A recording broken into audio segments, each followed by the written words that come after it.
ಒಂದು ಮೆಸೇಜ್ ಬಹಳ ಕ್ಲೀನ್ ಆಗಿ ಕಮ್ಯುನಿಕೇಟ್ ಆಗ್ತಾ ಇದೆ ಸರ್. ಬಹುಶಃ ಚಂದ್ರಶೇಖರ್ ಅವರು ಇದಕ್ಕೆ ಉತ್ತರ ಕೊಡಬೇಕು ಅಂತ.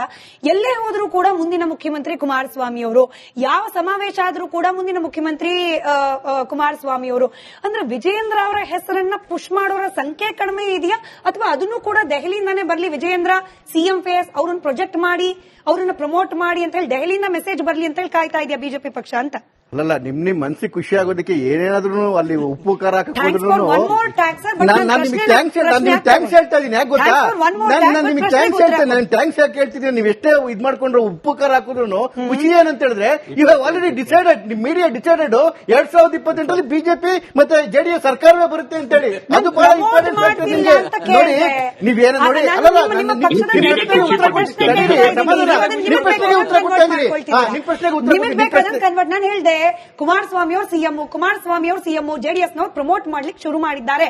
I you waiting for Delhi's message? ಅಷ್ಟೇ, ಸಿಂಪಲ್.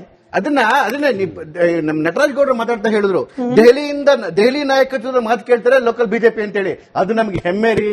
ಹಾಗೆ ಇರಬೇಕು ಪೊಲಿಟಿಕಲ್ ಪಾರ್ಟಿ ಯಾವತ್ತೂ. ಅದೆಷ್ಟು ಮಾತಾಡ್ತೀರಾ? ಆಯ್ತು, ಶುರು ಮಾಡ್ಬಿಟ್ರೆ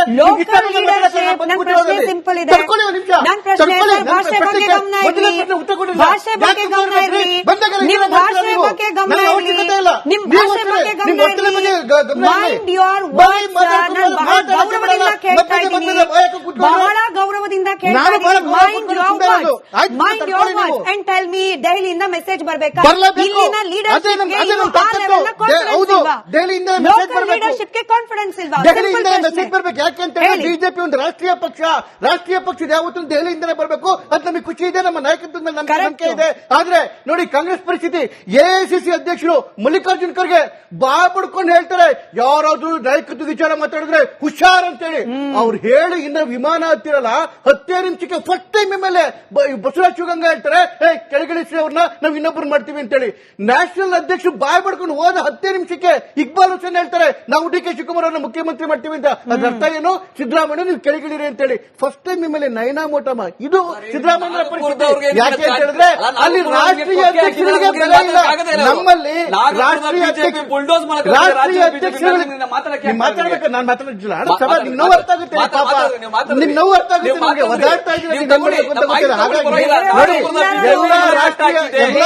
ಎಲ್ಲರ ನೋವನ್ನ ಅರ್ಥ ಮಾಡ್ಕೊಳ್ತಾ ಇದ್ದಾರೆ. ಚಂದ್ರಶೇಖರ್ ಅವರ ನೋವು ಎಷ್ಟಿದೆ ಎಲ್ಲ ರಾಷ್ಟ್ರೀಯ ಅಧ್ಯಕ್ಷಗಳಿದಾರಲ್ಲ, ಎಲ್ಲ ರಾಷ್ಟ್ರೀಯ ಅಧ್ಯಕ್ಷರು ರಾಜ್ಯದಿಂದನೇ ಹೋಗಿರೋದು. ಇವನ್ ಯಡಿಯೂರಪ್ಪನವರು ಕೂಡ ನಮ್ಮ ಕೇಂದ್ರ ಸಮಿತಿ ಇದ್ದಾರೆ, ಅವರು ಕೂಡ ರಾಷ್ಟ್ರಾಧ್ಯಕ್ಷರು, ಅವರು ಕೂಡ ರಾಜ್ಯದಿಂದನೇ ಹೋಗಿರೋದು. ಗುಜರಾತ್ ಇಂದನೇ ಮೋದಿ ಅವರು ಹೋಗಿರೋದು. ಎಲ್ಲ ರಾಜ್ಯಗಳಿಂದನೇ ಹೋಗಿ ಅಲ್ಲಿಗೆ ಹೋಗಿರ್ತಕ್ಕಂಥದ್ದು. ಬಿಜೆಪಿ ಆ ಏನು ರಾಷ್ಟ್ರೀಯ ನಾಯಕತ್ವದಲ್ಲಿ ಅಥವಾ ಏನು ಪಕ್ಷದ ಏನು ಒಂದು ಹೇರಾರ್ಕಿ ಇದೆ, ಆ ಹೇರಾರ್ಕಿಗೆ ಬೆಲೆ ಕೊಡುತ್ತೆ. ಅದು ಹಿರಿಯರಿಗೆ ಗೌರವ ಕೊಟ್ಟು ನಮ್ಮ ಸಂಸ್ಕೃತಿ ಇಲ್ಲ ಅಂತ ಹೇಳಿದ್ರೆ ಆ ಕಾಂಗ್ರೆಸ್ ಆಗ್ಬಿಡುತ್ತೆ. ಹೇಳೋರಿಲ್ಲ, ಕೇಳೋರಿಲ್ಲ, ದಾರಿಲಾಗೋ ದಾಸಯ್ಯಗಳನ್ನು ಮುಖ್ಯಮಂತ್ರಿ ನಟರಾಜ್ ಗೌಡ್ರೆ ಅನುಮಾನ ಯಾಕೆ ಬರುತ್ತೆ ಅಂದ್ರೆ, ಜಸ್ಟ್ ಒಂದು ತಿಂಗಳು, ನಾನು ಆಗ್ಲೇ ಪ್ರಶ್ನೆ ಕೇಳೋಣ ಅಂತಿದ್ದೆ, ಇಂಟರಪ್ಟ್ ಆಯ್ತು. ಜಸ್ಟ್ ಒಂದು ತಿಂಗಳ ಹಿಂದೆ ನಿಖಿಲ್ ಕುಮಾರಸ್ವಾಮಿ ಅವರು ಹಾಗೆ ವಿಜಯೇಂದ್ರ ಅವರ ಮಾತುಗಳನ್ನ ಗಮನಿಸಿದ್ರೆ, ಆಗ್ಲಿಂದ ಈ ಎರಡೂ ಪಾರ್ಟಿಯವರು ಹೇಳ್ತಾ ಇರೋ ರೀತಿಯಲ್ಲಿ ಮೈತ್ರಿಯಲ್ಲಿ ಎಲ್ಲವೂ ಸರಿ ಇದೆ, ಎನ್ಡಿಎ ತುಂಬಾ ಗಟ್ಟಿಯಾಗಿದೆ, ಫೆವಿಕಾಲ್ ಜೋಡಣೆಗಿಂತ ಗಟ್ಟಿಯಾಗಿದೆ. ಇಂಥ ಪರಿಸ್ಥಿತಿ ಕೇವಲ ಒಂದು ತಿಂಗಳ ಹಿಂದೆ ನಿಖಿಲ್ ಕುಮಾರಸ್ವಾಮಿ ವಿಜಯೇಂದ್ರ ಅವರ ಹೇಳಿಕೆ ಬಂದ ಮೇಲೆ ಉಳಿದಿದೆಯಾ? ಆ ಫೆವಿಕಾಲ್ ಬಾಂಡಿಂಗ್ ನ ಬಗ್ಗೆ ಅಷ್ಟೇ ನಂಬಿಕೆ ಇಲ್ಲ. ಕುಮಾರಸ್ವಾಮಿ ಅವರು ಮುಖ್ಯಮಂತ್ರಿ ಆಗಬೇಕಂತ ಜೆಡಿಎಸ್ ಆಸೆ ಪಡುತ್ತೆ, ಅದು ತಪ್ಪಿಲ್ಲ. ಅವರು ಮುಂಚೆನೆ ಘೋಷಣೆ ಮಾಡ್ತಾರೆ, ಯಾಕಂದ್ರೆ ಬಿಜೆಪಿ ಇದನ್ನು ಒಪ್ಕೊಳ್ಳಿ ಅಂತ ಹೇಳಿ ಮಾನಸಿಕವಾಗಿ ಅವ್ರನ್ನ ಸ್ಥಿತಿ ಮಾಡ್ಲಿಕ್ಕೆ ಅವ್ರು ಮುಂಚೆನೆ ಹೇಳ್ತಾರೆ. ಬಿಜೆಪಿ ಹೇಳಕ್ ಸಾಧ್ಯ ಇಲ್ಲ. ಬಿಜೆಪಿ ಹೇಳ್ತಾರೆ, ಯಡಿಯೂರಪ್ಪನವ್ರು ಹೇಳ್ತಾರೆ, ನಮ್ದು ಸರಳ ಬಹುಮತದಲ್ಲಿ ಈ ಸರ್ಕಾರವನ್ನು ಬಿಜೆಪಿ ಅಧಿಕಾರಕ್ಕೆ ತಗೊಂಡ್ಬಂದಿ ಅಂತ ಹೇಳ್ತಾರೆ. ಅಂದ್ರೆ ಏನು, ನೀವು ಮೈತ್ರಿಯಿಂದ ನಮಗೆ ಬಹಳ ಕಷ್ಟ ಆಗ್ತದೆ. ಈ ಮೈತ್ರಿ ಇವರು ನಾನೇ ಮುಖ್ಯಮಂತ್ರಿ, 10 ಬಂದ್ರು ನಾನೇ ಮುಖ್ಯಮಂತ್ರಿ ಅಂತಾರೆ, 20 ಬಂದ್ರು ನಾನೇ ಮುಖ್ಯಮಂತ್ರಿ ಅಂತಾರೆ, ನಮಗೆ ಸರಳ ಬಹುಮತ ಕೊಡಿ ಅಂತ ಹೇಳಿ ಇವರು ದೂರ ಇಡೋಣ, ನಮಗೆ ಬಹುಮತ ಕೊಡಿ ಅಂತ ಅವ್ರು ಹೇಳ್ತಾ ಇದ್ದಾರೆ. ಈ ಹೇಳಿಕೆಗಳು ಪರಸ್ಪರ ವಿರುದ್ಧವಾಗಿದ್ರೂ ಕೂಡ ಬಿಜೆಪಿ, ರಾಜ್ಯದ ಬಿಜೆಪಿ ಯಾವ ಸ್ಟ್ಯಾಂಡ್ ತಗೊಳಕ್ಕೂ ಆಗಲ್ಲ. ಯಾಕಂದ್ರೆ ಅವ್ರಿಗೆ ಆ ಧೈರ್ಯ ಇಲ್ಲ, ಆ ನಾಯಕತ್ವಕ್ಕೆ ಆ ಧೈರ್ಯ ಇಲ್ಲ. ಕುಮಾರಸ್ವಾಮಿ ಅವರು ಇವಾಗೆಲ್ಲ ತೀರ್ಮಾನ ಮಾಡಬೇಕಾಗಿರೋದು 2028ಕ್ಕೆ ಹೈಕಮಾಂಡ್ ತೀರ್ಮಾನ ಮಾಡುತ್ತೆ, ನಾವೆಲ್ಲ ಕುಟ್ಕೊಂಡು ಚರ್ಚೆ ಮಾಡಿ ತೀರ್ಮಾನ ಮಾಡ್ತೀವಿ, ನೀವು ಯಾಕೆ ಘೋಷಣೆ ಮಾಡ್ತೀರಾ ಅಂತ ಹೇಳೋ ಒಂದು ಧೈರ್ಯ ಬಿಜೆಪಿ ನಾಯಕರಿಗೆ ಮುಖ್ಯಮಂತ್ರಿ ಫೇಸ್ ನ ಘೋಷಣೆ ಮಾಡಲಿಲ್ಲ. ಆದಾಗ್ಯೂ ಕೂಡ ನಾನು ನಿಮ್ಗೆ ಕರಾಖಂಡಿತವಾಗಿ ಹೇಳಬಲ್ಲೆ, ನಮ್ಮಲ್ಲಿ 15 ಜನ ಮುಖ್ಯಮಂತ್ರಿ ಆಗೋ ಅರ್ಹತೆ ಇದ್ರೂ ಕೂಡ ತೀರ್ಮಾನ ಆಗೋದು ನಮ್ಮಲ್ಲಿ ಪರಸ್ಪರ ಸಣ್ಣ ಪುಟ್ಟ ಭಿನ್ನಾಭಿಪ್ರಾಯಗಳು ಇರ್ತವೆ. ಚುನಾವಣೆಗೆ ಒಟ್ಟಾಗಿ ಹೋಗ್ತೀವಿ. 2028ಕ್ಕೂ ಕಾಂಗ್ರೆಸ್ ಬರುತ್ತೆ, 2033ಕ್ಕೂ ಕಾಂಗ್ರೆಸ್ ಬರುತ್ತೆ. ಕಾಂಗ್ರೆಸ್ ಇನ್ನು 10 ವರ್ಷಗಳ ಕಾಲ ಇರ್ತದೆ. ಬಿಜೆಪಿ ಕರ್ನಾಟಕದಲ್ಲಿ ಮುದುಡಿದ ತಾವರೆ ದಕ್ಷಿಣ ಭಾರತದಲ್ಲೇ ಇಲ್ಲ ಮುದುಡಿದ ತಾವರೆ ಅದು. ಅಶ್ವಿನ್ ಅವರು KR ಪುರದಿಂದ ಬರ್ತಾ ಇರೋ KR ಪೇಟೆಯಿಂದ ಬರ್ತಿರೋ ನಾರಾಯಣ್ ಗೌಡ್ರ ಹೇಳಿಕೆ, ಹಾಸನದಿಂದ ಬರ್ತಾ ಇರುವ ಪ್ರೀತಮ್ ಗೌಡ್ರ ಹೇಳಿಕೆ, ಇದೆಲ್ಲ ನೋಡಿದ್ಮೇಲೂ ಕೂಡ ಮತ್ತದೇ ಪ್ರಶ್ನೆ ಸರ್, ಫೆವಿಕಾಲ್ ಬಂಧನ, ಫೆವಿಕಾಲ್ ಬಾಂಡಿಂಗ್ ಇದೆಯಾ ಇಲ್ವಾ ಅಷ್ಟೇ. ಮೇಡಮ್, KR ಪೇಟೆಯಿಂದ ಸನ್ಮಾನ್ಯ ನಿಖಿಲ್ ಕುಮಾರಣ್ಣ ಅವರು ಮಾತಾಡೋಂತ ವೇದಿಕೆನಲ್ಲಿ ನಾನು ಇದ್ದೆ, ಆ ಸಭೆಯಲ್ಲಿ ನಾವು ಕೇಳಿಸ್ಕೊಂಡಿದ್ದೀವಿ. ಹೇಗೆ ಸನ್ಮಾನ್ಯ ವಿಜಯೇಂದ್ರ ಅವರು ಅವರ ಪಕ್ಷದ ಕಾರ್ಯಕರ್ತರಿಗೆ ಉದ್ದೇಶಿಸಿ ಮಾತಾಡ್ತಾರೆ, ಅದು ಅವರ ಪಕ್ಷಕ್ಕೆ ವಿಚಾರಕ್ಕೆ ಸಂಬಂಧಪಟ್ಟಂತದ್ದು. ಹೇಗೆ ನಮ್ಮ ಪಕ್ಷ ಜಾತ್ಯತೀತ ಜನತಾದಳಕ್ಕೆ ನಮ್ಮ ಕಾರ್ಯಕರ್ತರನ್ನ ಉದ್ದೇಶಿಸಿ ನಿಖಿಲ್ ಅಣ್ಣ ಅವ್ರು ಏನ್ ಹೇಳಿದ್ದಾರೆ, ಇದು ಅವರ ಕಾರ್ಯಕರ್ತರಿಗೆ ಹೊರತು ಈಗ ಕುಮಾರಣ್ಣ ಅವ್ರು ಸಿಎಂ ಆಗ್ಬೇಕು ಅನ್ನೋದು ಕಾರ್ಯಕರ್ತ ಕೇಳ್ತಿದ್ದಾರೆ ಹೊರತು ಯಾರು ನಮ್ಮಲ್ಲಿರೋಂತ ನಾಯಕರುಗಳು ಟೂ ಅರ್ಲಿ ಟು ಡಿಸೈಡ್. ಇದು ಇನ್ನು 2 ವರ್ಷ ಇದೆ. 2 ವರ್ಷ ಈ ಕಾಂಗ್ರೆಸ್ ಇನ್ನು ಯಾವ ಅಧೋಗತಿಗೆ ಹೋಗುತ್ತೆ ಅಂತ ಕಾದು ನಾವು ಬಿಜೆಪಿ ಅವರು ತುಂಬಾ ಅನನ್ಯವಾಗಿದ್ದೀವಿ. ಕಾಂಗ್ರೆಸ್ ಅವ್ರು ಯಾಕೆ ನಿಮಗೆ ಕುಮಾರಣ್ಣ ಅವರು ಎಲ್ಲಿ ಅಧಿಕಾರನ ತುಂಬಾ ಅಷ್ಟು ಚೆನ್ನಾಗಿ ಅಧಿಕಾರ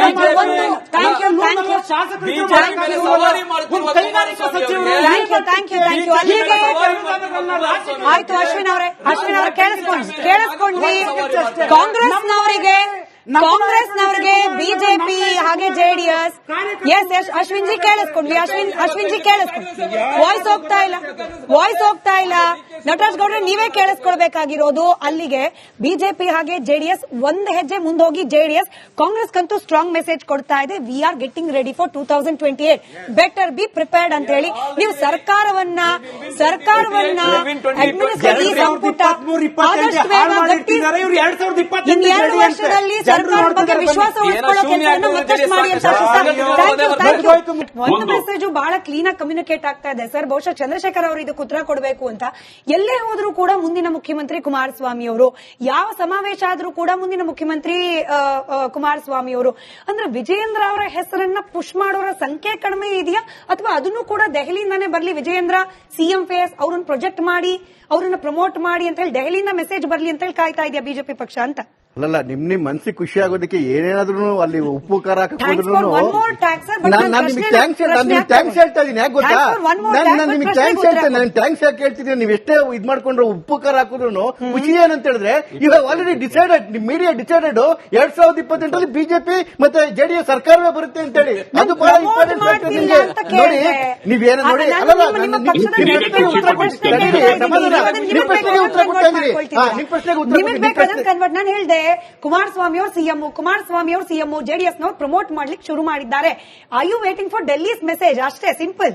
ಅದನ್ನ ನಮ್ ನಟರಾಜ್ ಗೌಡ್ರು ಮಾತಾಡ್ತಾ ಹೇಳಿದ್ರು, ದೆಹಲಿ ನಾಯಕತ್ವದ ಮಾತು ಕೇಳ್ತಾರೆ ಲೋಕಲ್ ಬಿಜೆಪಿ ಅಂತ ಹೇಳಿ. ಅದು ನಮ್ಗೆ ಹೆಮ್ಮೆ ರೀ.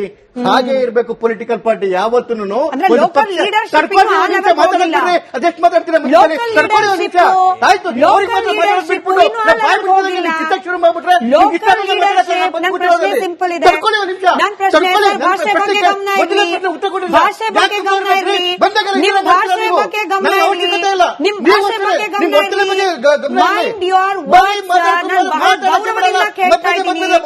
ಬಹಳ ಗೌರವದಿಂದ ದೆಹಲಿಯಿಂದ ಮೆಸೇಜ್ ಬರಬೇಕಾ? ಇಲ್ಲಿನ ಲೀಡರ್ಶಿಪ್ಗೆ ಕಾನ್ಫಿಡೆನ್ಸ್ ಇಲ್ವಾ? ದೆಹಲಿಯಿಂದ ಮೆಸೇಜ್ ಬರ್ಬೇಕು. ಯಾಕೆಂತ ಬಿಜೆಪಿ ಒಂದು ರಾಷ್ಟ್ರೀಯ ಪಕ್ಷ ಯಾವತ್ತೂ ದೆಹಲಿಯಿಂದಲೇ ಬರಬೇಕು ಅಂತ ನಮಗೆ ಖುಷಿ ಇದೆ. ನಮ್ಮ ನಾಯಕತ್ವದ ಮೇಲೆ ನಮ್ಗೆ ನಂಬಿಕೆ ಇದೆ. ಆದ್ರೆ ನೋಡಿ ಕಾಂಗ್ರೆಸ್ ಪರಿಸ್ಥಿತಿ, ಎಐಸಿಸಿ ಅಧ್ಯಕ್ಷರು ಮಲ್ಲಿಕಾರ್ಜುನ್ ಖರ್ಗೆ ಬಾಯ್ ಪಡ್ಕೊಂಡು ಹೇಳ್ತಾರೆ, ಯಾರಾದ್ರೂ ನಾಯಕತ್ವ ವಿಚಾರ ಮಾತಾಡಿದ್ರೆ ಹುಷಾರ್ ಅಂತೇಳಿ. ಅವ್ರು ಹೇಳಿ ಇನ್ನ ವಿಮಾನ ಹತ್ತಿರಲ್ಲ 10 ನಿಮಿಷಕ್ಕೆ ಫಸ್ಟ್ ಟೈಮ್ ಮೇಲೆ ಬಸವರಾಜ ಶಿವಗಂಗ ಹೇಳ್ತಾರೆ, ಕೆಳಗಿಳಿಸಿ ಅವ್ರನ್ನ ನಾವು ಇನ್ನೊಬ್ರು ಮಾಡ್ತೀವಿ ಅಂತೇಳಿ. ನ್ಯಾಷನಲ್ ಅಧ್ಯಕ್ಷರು ಬಾಯ್ ಪಡ್ಕೊಂಡು ಹೋದ 10 ನಿಮಿಷಕ್ಕೆ ಇಕ್ಬಾಲ್ ಹುಸೇನ್ ಹೇಳ್ತಾರೆ, ನಾವು DK ಶಿವಕುಮಾರ್ ಅವ್ರನ್ನ ಮುಖ್ಯಮಂತ್ರಿ ಮಾಡ್ತೀವಿ ಅಂತ. ಅದ್ರ ಅರ್ಥ ಏನು? ಸಿದ್ದರಾಮಯ್ಯ ನೀವು ಕೆಳಗಿಳಿರಿ ಅಂತೇಳಿ ಫಸ್ಟ್ ಟೈಮ್ ಮೇಲೆ ನಯನಾ ಮೋಟಮ್ಮ. ಇದು ಸಿದ್ದರಾಮಯ್ಯ ಪರಿಸ್ಥಿತಿ. ಯಾಕೆ ಅಂತ ಹೇಳಿದ್ರೆ ಅಲ್ಲಿ ರಾಷ್ಟ್ರೀಯ ಅಧ್ಯಕ್ಷರಿಗೆ ಬೆಲೆ ಇಲ್ಲ. ನಮ್ಮಲ್ಲಿ ರಾಷ್ಟ್ರೀಯ ಅಧ್ಯಕ್ಷರಿಗೆ ಮಾತಾಡ್ಬೇಕು. ನಾನು ಮಾತಾಡಿಲ್ಲ, ನಿಮ್ ನೋವು ಅರ್ಥ ಆಗುತ್ತೆ ಪಾಪ, ನಿಮ್ ನೋವು ಅರ್ಥ ಆಗುತ್ತೆ. ನಿಮಗೆ ಒದಾಡ್ತಾ ಇದ್ರೆ ಎಲ್ಲರ ನೋವನ್ನ ಅರ್ಥ ಮಾಡ್ಕೊಳ್ತಾ ಇದ್ದಾರೆ. ಚಂದ್ರಶೇಖರ್ ಅವರ ನೋವು ಎಷ್ಟಿದೆ ಎಲ್ಲ ರಾಷ್ಟ್ರೀಯ ಅಧ್ಯಕ್ಷಗಳಿದಾರಲ್ಲ, ಎಲ್ಲ ರಾಷ್ಟ್ರೀಯ ಅಧ್ಯಕ್ಷರು ರಾಜ್ಯದಿಂದನೇ ಹೋಗಿರೋದು. ಇವನ್ ಯಡಿಯೂರಪ್ಪನವರು ಕೂಡ ನಮ್ಮ ಕೇಂದ್ರ ಸಮಿತಿ ಇದ್ದಾರೆ, ಅವರು ಕೂಡ ರಾಷ್ಟ್ರಾಧ್ಯಕ್ಷರು, ಅವರು ಕೂಡ ರಾಜ್ಯದಿಂದನೇ ಹೋಗಿರೋದು. ಗುಜರಾತ್ ಇಂದನೇ ಮೋದಿ ಅವರು ಹೋಗಿರೋದು. ಎಲ್ಲ ರಾಜ್ಯಗಳಿಂದ ಹೋಗಿ ಅಲ್ಲಿಗೆ ಹೋಗಿರ್ತಕ್ಕಂಥದ್ದು. ಬಿಜೆಪಿ ಆ ಏನು ರಾಷ್ಟ್ರೀಯ ನಾಯಕತ್ವದಲ್ಲಿ ಅಥವಾ ಏನು ಪಕ್ಷದ ಏನು ಒಂದು ಹೇರಾರ್ಕಿ ಇದೆ, ಆ ಹೇರಾರ್ಕಿಗೆ ಬೆಲೆ ಕೊಡುತ್ತೆ. ಅದು ಹಿರಿಯರಿಗೆ ಗೌರವ ಕೊಟ್ಟು ನಮ್ಮ ಸಂಸ್ಕೃತಿ ಇಲ್ಲ ಅಂತ ಹೇಳಿದ್ರೆ ಆ ಕಾಂಗ್ರೆಸ್ ಆಗ್ಬಿಡುತ್ತೆ. ಹೇಳೋರಿಲ್ಲ ಕೇಳೋರಿಲ್ಲ, ದಾರಿಲೋಗ ದಾಸಯ್ಯಗಳನ್ನು ಮುಖ್ಯಮಂತ್ರಿ ಇದು ಪರಿಸ್ಥಿತಿ. ನಟರಾಜ್ ಗೌಡ್ರೆ ಅನುಮಾನ ಯಾಕೆ ಬರುತ್ತೆ ಅಂದ್ರೆ ಜಸ್ಟ್ ಒಂದು ತಿಂಗಳು, ನಾನು ಆಗ್ಲೇ ಪ್ರಶ್ನೆ ಕೇಳೋಣ ಅಂತಿದ್ದೆ, ಇಂಟರಪ್ಟ್ ಆಯ್ತು. ಜಸ್ಟ್ ಒಂದು ತಿಂಗಳ ಹಿಂದೆ ನಿಖಿಲ್ ಕುಮಾರಸ್ವಾಮಿ ಅವರು ಹಾಗೆ ವಿಜಯೇಂದ್ರ ಅವರ ಮಾತುಗಳನ್ನ ಗಮನಿಸಿದ್ರೆ ಆಗ್ಲಿಂದ ಈ ಎರಡೂ ಪಾರ್ಟಿಯವರು ಹೇಳ್ತಾ ಇರೋ ರೀತಿಯಲ್ಲಿ ಮೈತ್ರಿಯಲ್ಲಿ ಎಲ್ಲವೂ ಸರಿ ಇದೆ, ಎನ್ಡಿಎ ತುಂಬಾ ಗಟ್ಟಿಯಾಗಿದೆ, ಫೆವಿಕಾಲ್ ಜೋಡಣೆಗಿಂತ ಗಟ್ಟಿಯಾಗಿದೆ. ಇಂಥ ಪರಿಸ್ಥಿತಿ ಕೇವಲ ಒಂದು ತಿಂಗಳ ಹಿಂದೆ ನಿಖಿಲ್ ಕುಮಾರಸ್ವಾಮಿ ವಿಜಯೇಂದ್ರ ಅವರ ಹೇಳಿಕೆ ಬಂದ ಮೇಲೆ ಉಳಿದಿದ್ಯಾ? ಆ ಫೆವಿಕಾಲ್ ಬಾಂಡಿಂಗ್ ನ ಬಗ್ಗೆ ಅಷ್ಟೇ ನಂಬಿಕೆ ಇಲ್ಲ. ಕುಮಾರಸ್ವಾಮಿ ಅವರು ಮುಖ್ಯಮಂತ್ರಿ ಆಗಬೇಕಂತ ಜೆಡಿಎಸ್ ಆಸೆ ಪಡುತ್ತೆ, ಅದು ತಪ್ಪಿಲ್ಲ. ಅವರು ಮುಂಚೆನೆ ಘೋಷಣೆ ಮಾಡ್ತಾರೆ, ಯಾಕಂದ್ರೆ ಬಿಜೆಪಿ ಇದನ್ನು ಒಪ್ಕೊಳ್ಳಿ ಅಂತ ಹೇಳಿ ಮಾನಸಿಕವಾಗಿ ಅವ್ರನ್ನ ಸ್ಥಿತಿ ಮಾಡ್ಲಿಕ್ಕೆ ಅವ್ರು ಮುಂಚೆನೆ ಹೇಳ್ತಾರೆ. ಬಿಜೆಪಿ ಹೇಳಕ್ ಸಾಧ್ಯ ಇಲ್ಲ. ಬಿಜೆಪಿ ಹೇಳ್ತಾರೆ, ಯಡಿಯೂರಪ್ಪನವ್ರು ಹೇಳ್ತಾರೆ, ನಮ್ದು ಸರಳ ಬಹುಮತದಲ್ಲಿ ಈ ಸರ್ಕಾರವನ್ನು ಬಿಜೆಪಿ ಅಧಿಕಾರಕ್ಕೆ ತಗೊಂಡ್ಬಂದಿ ಅಂತ ಹೇಳ್ತಾರೆ. ಅಂದ್ರೆ ಏನು, ನೀವು ಮೈತ್ರಿಯಿಂದ ನಮಗೆ ಬಹಳ ಕಷ್ಟ ಆಗ್ತದೆ, ಈ ಮೈತ್ರಿ ಇವರು ನಾನೇ ಮುಖ್ಯಮಂತ್ರಿ, 10 ಬಂದ್ರು ನಾನೇ ಮುಖ್ಯಮಂತ್ರಿ ಅಂತಾರೆ, 20 ಬಂದ್ರು ನಾನೇ ಮುಖ್ಯಮಂತ್ರಿ ಅಂತಾರೆ, ನಮಗೆ ಸರಳ ಬಹುಮತ ಕೊಡಿ ಅಂತ ಹೇಳಿ ಇವರು ದೂರ ಇಡೋಣ, ನಮಗೆ ಬಹುಮತ ಕೊಡಿ ಅಂತ ಅವ್ರು ಹೇಳ್ತಾ ಇದ್ದಾರೆ. ಈ ಹೇಳಿಕೆಗಳು ಪರಸ್ಪರ ವಿರುದ್ಧವಾಗಿದ್ರೂ ಕೂಡ ಬಿಜೆಪಿ, ರಾಜ್ಯದ ಬಿಜೆಪಿ ಯಾವ ಸ್ಟ್ಯಾಂಡ್ ತಗೊಳಕ್ಕೂ ಆಗಲ್ಲ, ಯಾಕಂದ್ರೆ ಅವ್ರಿಗೆ ಆ ಧೈರ್ಯ ಇಲ್ಲ, ಆ ನಾಯಕತ್ವಕ್ಕೆ ಆ ಧೈರ್ಯ ಇಲ್ಲ. ಕುಮಾರಸ್ವಾಮಿ ಅವರು ಇವಾಗೆಲ್ಲ ತೀರ್ಮಾನ ಮಾಡಬೇಕಾಗಿರೋದು 2028ಕ್ಕೆ ಹೈಕಮಾಂಡ್ ತೀರ್ಮಾನ ಮಾಡುತ್ತೆ, ನಾವೆಲ್ಲ ಕುಟ್ಕೊಂಡು ಚರ್ಚೆ ಮಾಡಿ ತೀರ್ಮಾನ ಮಾಡ್ತೀವಿ, ನೀವು ಯಾಕೆ ಘೋಷಣೆ ಮಾಡ್ತೀರಾ ಅಂತ ಹೇಳೋ ಒಂದು ಧೈರ್ಯ ಬಿಜೆಪಿ ನಾಯಕರಿಗೆ, ಬಿಜೆಪಿ ನಾಯಕರಿಗೆ ಮುಖ್ಯಮಂತ್ರಿ ಫೇಸ್ ನ ಘೋಷಣೆ ಮಾಡಿಲ್ಲ. ಆದಾಗ್ಯೂ ಕೂಡ ನಾನು ನಿಮ್ಗೆ ಕರಾಖಂಡಿತವಾಗಿ ಹೇಳಬಲ್ಲೆ, ನಮ್ಮಲ್ಲಿ 15 ಜನ ಮುಖ್ಯಮಂತ್ರಿ ಆಗೋ ಅರ್ಹತೆ ಇದ್ರೂ ಕೂಡ ತೀರ್ಮಾನ ಆಗೋದು ನಮ್ಮಲ್ಲಿ ಪರಸ್ಪರ ಸಣ್ಣ ಪುಟ್ಟ ಭಿನ್ನಾಭಿಪ್ರಾಯಗಳು ಇರ್ತವೆ. ಚುನಾವಣೆಗೆ ಒಟ್ಟಾಗಿ ಹೋಗ್ತೀವಿ, 2028ಕ್ಕೂ ಕಾಂಗ್ರೆಸ್ ಬರುತ್ತೆ, 2033ಕ್ಕೂ ಕಾಂಗ್ರೆಸ್ ಬರುತ್ತೆ. ಕಾಂಗ್ರೆಸ್ ಇನ್ನು 10 ವರ್ಷಗಳ ಕಾಲ ಇರ್ತದೆ. ಬಿಜೆಪಿ ಕರ್ನಾಟಕದಲ್ಲಿ ಏನೋ ಮುರಿದುಡಿದ ತಾವರೆ, ದಕ್ಷಿಣ ಭಾರತದಲ್ಲೇ ಇಲ್ಲ ಮುರಿದ ತಾವರೆ. ಅಶ್ವಿನ್ ಅವರು ಕೆಆರ್ ಪುರದಿಂದ ಬರ್ತಾ ಇರೋ, ಕೆಆರ್ ಪೇಟೆಯಿಂದ ಬರ್ತಿರೋ ನಾರಾಯಣ್ ಗೌಡ್ರ ಹೇಳಿಕೆ, ಹಾಸನದಿಂದ ಬರ್ತಾ ಇರುವ ಪ್ರೀತಮ್ ಗೌಡ್ರ ಹೇಳಿಕೆ, ಇದೆಲ್ಲ ನೋಡಿದ್ಮೇಲೂ ಕೂಡ ಮತ್ತದೇ ಪ್ರಶ್ನೆ, ಸರ್ ಫೆವಿಕಾಲ್ ಬಂಧನ, ಫೆವಿಕಾಲ್ ಬಾಂಡಿಂಗ್ ಇದೆಯಾ ಇಲ್ವಾ? ಅಷ್ಟೇ ಮೇಡಮ್. ಕೆಆರ್ ಪೇಟೆಯಿಂದ ಸನ್ಮಾನ್ಯ ನಿಖಿಲ್ ಕುಮಾರಣ್ಣ ಅವರು ಮಾತಾಡೋಂತ ವೇದಿಕೆನಲ್ಲಿ ನಾನು ಇದ್ದೆ, ಆ ಸಭೆಯಲ್ಲಿ ನಾವು ಕೇಳಿಸ್ಕೊಂಡಿದ್ದೀವಿ. ಹೇಗೆ ಸನ್ಮಾನ್ಯ ವಿಜಯೇಂದ್ರ ಅವರು ಅವರ ಪಕ್ಷದ ಕಾರ್ಯಕರ್ತರಿಗೆ ಉದ್ದೇಶಿಸಿ ಮಾತಾಡ್ತಾರೆ, ಅದು ಅವರ ಪಕ್ಷಕ್ಕೆ ವಿಚಾರಕ್ಕೆ ಸಂಬಂಧಪಟ್ಟಂತದ್ದು. ಹೇಗೆ ನಮ್ಮ ಪಕ್ಷ ಜಾತ್ಯತೀತ ಜನತಾದಳಕ್ಕೆ ನಮ್ಮ ಕಾರ್ಯಕರ್ತರನ್ನ ಉದ್ದೇಶಿಸಿ ನಿಖಿಲ್ ಅಣ್ಣ ಅವ್ರು ಏನ್ ಹೇಳಿದ್ದಾರೆ, ಇದು ಅವರ ಕಾರ್ಯಕರ್ತರಿಗೆ ಹೊರತು, ಈಗ ಕುಮಾರಣ್ಣ ಅವ್ರು ಸಿಎಂ ಆಗ್ಬೇಕು ಅನ್ನೋದು ಕಾರ್ಯಕರ್ತ ಕೇಳ್ತಿದ್ದಾರೆ ಹೊರತು ಯಾರು ನಮ್ಮಲ್ಲಿರೋಂತ ನಾಯಕರುಗಳು ಟೂ ಅರ್ಲಿ ಟು ಡಿಸೈಡ್. ಇದು ಇನ್ನು 2 ವರ್ಷ ಇದೆ, 2 ವರ್ಷ ಈ ಕಾಂಗ್ರೆಸ್ ಇನ್ನು ಯಾವ ಅಧೋಗತಿಗೆ ಹೋಗುತ್ತೆ ಅಂತ ಕಾದು ನಾವು ಬಿಜೆಪಿ ಅವರು ತುಂಬಾ ಅನನ್ಯವಾಗಿದ್ದೀವಿ. ಕಾಂಗ್ರೆಸ್ ಅವ್ರು ಯಾಕೆ ನಿಮಗೆ ಕುಮಾರಣ್ಣ ಎಲ್ಲಿ ಅಧಿಕಾರ ತುಂಬಾ ಅಷ್ಟು ಚೆನ್ನಾಗಿ ಅಧಿಕಾರ ಆಯ್ತು.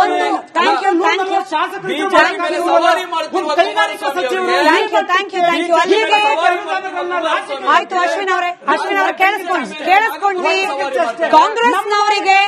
ಕಾಂಗ್ರೆಸ್ನವರಿಗೆ ಬಿಜೆಪಿ ಹಾಗೆ ಜೆಡಿಎಸ್, ಎಸ್ ಅಶ್ವಿನ್ ಜಿ ಕೇಳಿಸ್ಕೊಂಡ್ವಿ, ಅಶ್ವಿನ್ ಜಿ ಕೇಳಿಸ್ಕೊಂಡ್ವಿ. ವಾಯ್ಸ್ ಹೋಗ್ತಾ ಇಲ್ಲ. ನಟರಾಜ್ ಗೌಡ್ರೆ ನೀವೇ ಕೇಳಿಸ್ಕೊಳ್ಬೇಕಾಗಿರೋದು. ಅಲ್ಲಿಗೆ ಬಿಜೆಪಿ ಹಾಗೆ ಜೆಡಿಎಸ್ ಒಂದು ಹೆಜ್ಜೆ ಮುಂದೋಗಿ ಜೆಡಿಎಸ್ ಕಾಂಗ್ರೆಸ್ಗಂತೂ ಸ್ಟ್ರಾಂಗ್ ಮೆಸೇಜ್ ಕೊಡ್ತಾ ಇದೆ, we are getting ready for 2028, better be prepared ಅಂತ ಹೇಳಿ. ನೀವು ಸರ್ಕಾರವನ್ನ ಅಡ್ಮಿನಿಸ್ಟ್ರೇಟಿವ್ ಸಂಪುಟ ಆದಷ್ಟು ಬೇಗ ಗಟ್ಟಿ, 2 ವರ್ಷದಲ್ಲಿ ಸರ್ಕಾರದ ಬಗ್ಗೆ ವಿಶ್ವಾಸ ಉಳಿಸಿಕೊಳ್ಳೋ ಕೆಲಸವನ್ನು ಮತ್ತಷ್ಟು ಮಾಡಿ ಅಂತ.